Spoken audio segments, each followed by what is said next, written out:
Lately, there has been a lot of talk about companies that can produce in-house watch movements. Now, whether it was done as a technicality by buying a movement or even movement manufacturer, or otherwise, the main question in my mind is, will it stand the test of time? This series will review the movements that were able to stick around for the long haul. First up is the Lemania SL980 alarm movement. As you may know, this brand is famous for a lot of things, but strangely enough, I wanted to pick something out that's fairly obscure to cover first. And as usual, let's start with some background information. Mechanical alarm watches first became popular in the 1940s. This was due to Vulcain developing a loud alarm mechanism with a double caseback.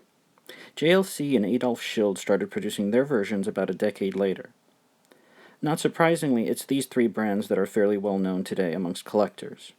More obscure is the Lemania SL980 that was released in 1969.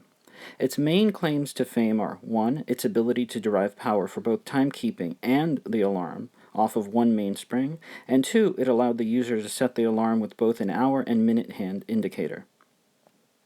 Also, for the record, there was also a 2980 version of this movement which only had an hour disc indicator. Now, about 35,000 movements were produced from 1969 to 1974, and they were sold under the Omega and Lemania brands, amongst others. While I plan to do a full review of the Omega Memomatic as a separate video, for now I'm more interested in what happened after 1974. Lemania, you see, despite its decades of innovation, was sold off in 1981. I guess it's not that surprising since Japanese quartz watches were killing off lots of Swiss brands at the time. A decade later, it became part of Breguet, which in turn ended up getting swallowed up by Swatch Group in 1999. In 1992, Breguet released the Classique Reference 3600 alarm. Its caliber 579 movement was based on the, you guessed it, Lemania SL980. Moreover, in 1998, they again used the movement in their Type 20 alarm. For what it's worth, the Type 20 is a reference to the French military issue chronograph they made in the 50s. Incidentally, that watch used a decidedly non-in-house Valjoux chronograph movement as well.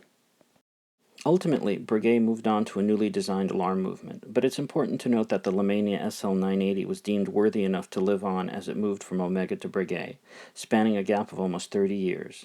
And of course, the latter versions may have had a gold rotor and high-grade finish added, but it still goes to show that a well-designed movement can stand the test of time.